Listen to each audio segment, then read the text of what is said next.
నమస్తే. ఇన్నాళ్ళు నన్ను సపోర్ట్ చేస్తూ, ఎంకరేజ్ చేస్తూ మీ ప్రేమని నాకు అందిస్తున్న ప్రతి ఒక్కరికి కృతజ్ఞతలు.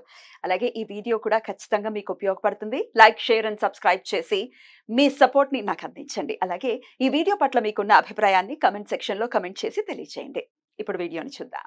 నమస్తే. Welcome to our channel. నేను పద్మిని. ప్రస్తుతంతో పాటు ప్రముఖ ఆధ్యాత్మికవేత్త, నారీసేన ఫౌండర్, దత్త ఉపాసకురాలు శ్రీమతి లతా దత్త గారు మనతో పాటు ఉన్నారు. మాట్లాడదాం. నమస్తే అక్క.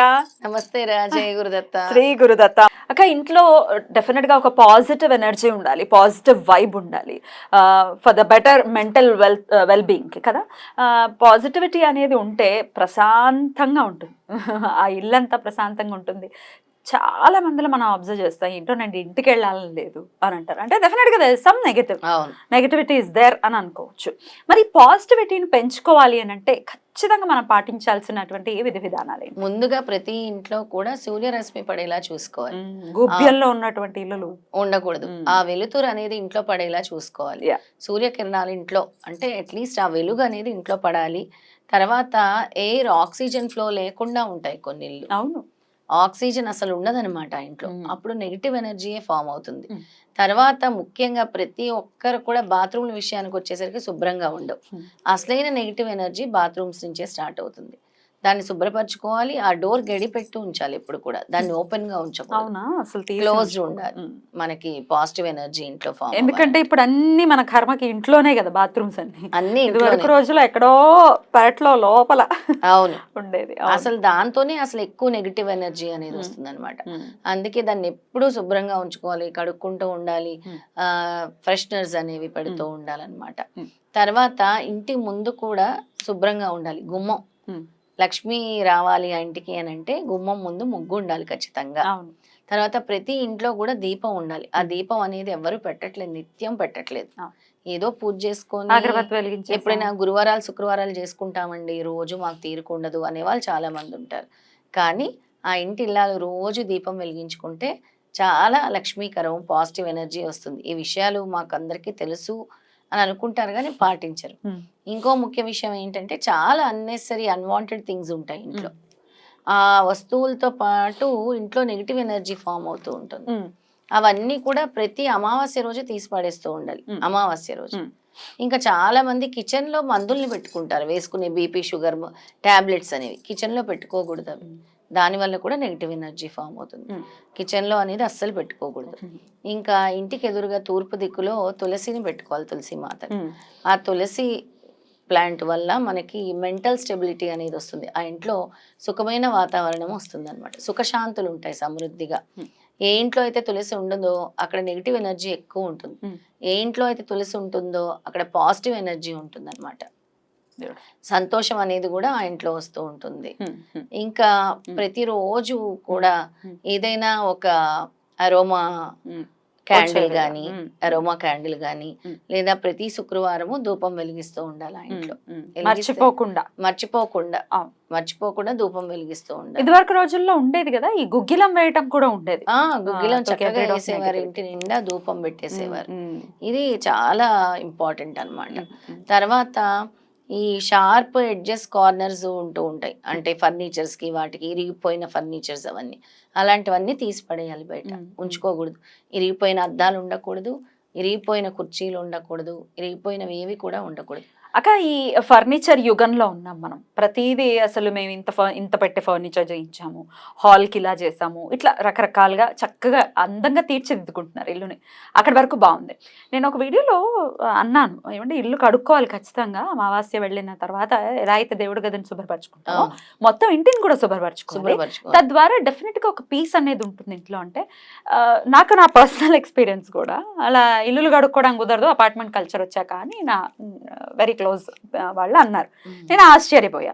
సరే అదే అనుకుంటే కమెంట్స్లో కూడా వచ్చాయి, ఈ ఫర్నిచర్లు ఇలా ఉన్నాయి, ఎలా కడుక్కుంటాం ఇల్లు కడుక్కుంటే ఫర్నిచర్లు పాడవా అని. ఎట్లా అర్థం చేసుకోవచ్చు దీన్ని? అంటే ఫర్నిచర్లకు ఇంపార్టెన్స్ ఇస్తున్నాం కానీ మన ఎనర్జీస్కి ఇచ్చుకోవట్లేదు. అందుకే చాలా తక్కువ ఉండాలి.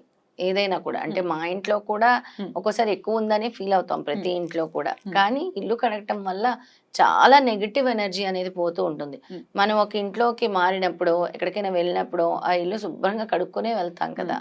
అలా ప్రతి అమావాస్య పోయిన తర్వాత మళ్ళీ మీకు వెలుగు రావాలని అంటే అలా చేసుకోవాలి. అందుకే ఇప్పుడు అందరు మాబ్స్ అనేవి పెడుతూ ఉన్నారు. మాప్ పెడితే ఎంత వరకు క్లీన్ అవుతుంది ఎంతవరకు క్లీన్ అవ్వదు కదా. అది. ఇంకా ఎక్కడో మూలన అక్కడ Yeah. చెత్త ఉంటూనే ఉంటుంది. Yeah.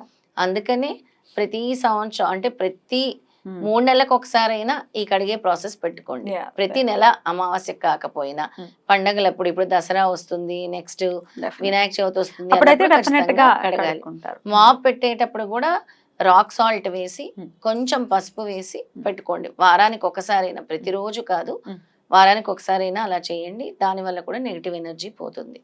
Right. అలాగే మనము వాడే చెప్పండి. యూటెన్సిల్స్ కూడా ఇరిగిపోయిన వాడకూడదు. అవునా తుప్పట్టేసి అవి తుప్పి పట్టిన వాడకూడదు, ఇరిగిపోయిన చెంచాలు వాడకూడదు, ఇరిగిపోయిన గరిటెలు వాడకూడదు, ఇరిగిపోయి కొంచెం ఇదిగా ఉన్న గిన్నెలు కూడా వాడకూడదు. అది రైట్. అలాగే ఇవాళ రేపు వాళ్ళ పరిస్థితుల రీత్యా ఈ పీరియడ్స్ ని ఇంట్లో కలిపేసుకోవటం అనేది సర్వసాధారణం అయిపోయింది. బయట కూర్చుంటున్నా అంటే చాలా ఆశ్చర్యంగా చూస్తారు, బా మీకు అంత ఓపిక ఉందా అని. పాటించే వాళ్ళు పాటిస్తున్నారు బై ద వే.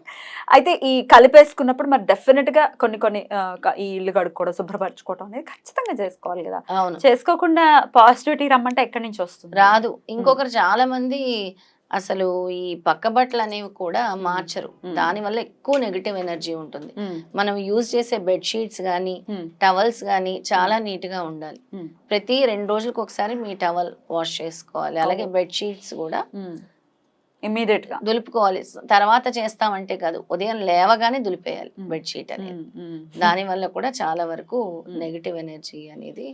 బట్ ఇవన్నీ చేస్తున్నాం మేము, మీరు చెప్పినట్టుగానే చాలా శుభ్రతని ఖచ్చితంగా పాటిస్తున్నాం, అయినప్పటికీ నెగటివిటీ ఉంది మా ఇంట్లో అని అంటే ఇంకో ప్రత్యామ్నాయం ఏంటి? అంటే ఇన్ని చేసినా కూడా ఇంకా మా ప్రారంధ కర్మ ఇలా ఉంది మాకు అంటే ఏమో తెలియని ఒక భయం మాకు అనిపిస్తుందా ఇంట్లో అని అంటే తప్పకుండా కొన్ని వాస్తు ప్రకారం ఇల్లులు ఉండవు. దానివల్ల మీకు ఆ ఇంట్లో ఎక్కువ నెగిటివిటీ ఉంటుంది. అప్పుడు ఇల్లు మారటం అనేది చెయ్యాలి. అసలు ఆ ఇల్లు మారటం అనేది బిగ్గెస్ట్ టాస్క్ అవుతుంది.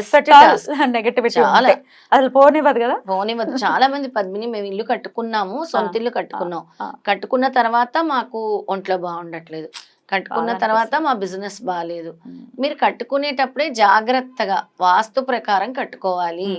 ఆ తర్వాత నష్టపోవాల్సి వస్తుంది కదా. ఆ ముందే నష్టపోకుండా మీరు ప్లాన్డ్ గా కట్టుకుంటే, గాలి వెలుతురు వచ్చే విధంగా కట్టుకుంటే, పోనీ అపార్ట్మెంట్స్ తీసుకున్నప్పుడు చూసుకొని వెంటిలేషన్ ఉందా లేదా కదా, వెంటిలేషన్ ఉందా లేదా, ఆ ఇంట్లో వాస్తు ఎలా ఉంది, నార్త్ ఈస్ట్ డైరెక్షన్ ఉందా, నార్త్ వెస్ట్ డైరెక్షన్ ఉందా, సూర్యుడు ఎటువైపు నుంచి వస్తున్నాడు అనేది జాగ్రత్తగా చూసుకోవాలి. ఇంకోటి, ప్రతి ఇంటి ముందు పెద్ద చెట్టు లాంటిది ఉండకూడదు. అవునా, మాన్ లాంటివి అలాంటివి అడ్డుగా చెట్టు లాంటిది అంటే స్ట్రైట్ గా డోర్ కు ఉండకూడదు, లేదా ఒక పిల్లర్ లాంటిది ఉండకూడదు, స్ట్రైట్ గా డోర్ కి స్ట్రైట్ గా ఉండకూడదు. అది కూడా మీకు బ్లాకేజ్ ని తీసుకొస్తుంది. సూలలాగా కూడా చూస్తారు కదా దాన్ని. సూలలాగా కూడా చూస్తారు. అదొక బ్లాకేజ్ అవుతుంది, మీ ఎనర్జీస్ బ్లాకేజ్ అవుతుంది అనమాట. రైట్. సో ఇన్ని విధానాలు ఉంటాయి పాటించడానికి. పూజా విధానం కూడా ఖచ్చితంగా ప్రతిరోజు ఉంటుంది. నిత్య దీపము, కొన్ని ఫేవరబుల్ థింగ్స్ అనేటివి అంటే చాలా వేరే వేరే కలర్స్ వేస్తూ ఉంటారు ఇంట్లో. దాని వల్ల కూడా నెగిటివ్ ఎనర్జీస్ వస్తాయి. వెరీ బ్రైట్, డార్క్ కలర్స్ వేస్తారు, బ్రైట్ వేస్తారు, బ్లాక్ వేయకూడదు. తర్వాత వచ్చేసి అదృష్టం తీసుకొచ్చే ప్లాంట్స్ పెట్టుకోండి. బ్యాంబూ ప్లాంట్ పెట్టుకోండి, ఉసిరిక మొక్క పెట్టుకోండి, మేడి చెట్టు పెట్టుకోండి, చక్కగా దత్తుడిది మేడి చెట్టు, తులసి వృక్షం పెట్టుకోండి. ఈ ప్లాంట్స్ వల్ల చాలా పాజిటివిటీ వస్తుంది ఇంటికి, మొక్కల వల్ల ప్రతి ఒక్కరికి కూడా. రైట్. బ్యూటిఫుల్ గా ఎక్స్ప్లెయిన్ చేశారక్క, కృతజ్ఞతలు. నమస్కారం. జై గురుదత్త. శ్రీ గురుదత్త.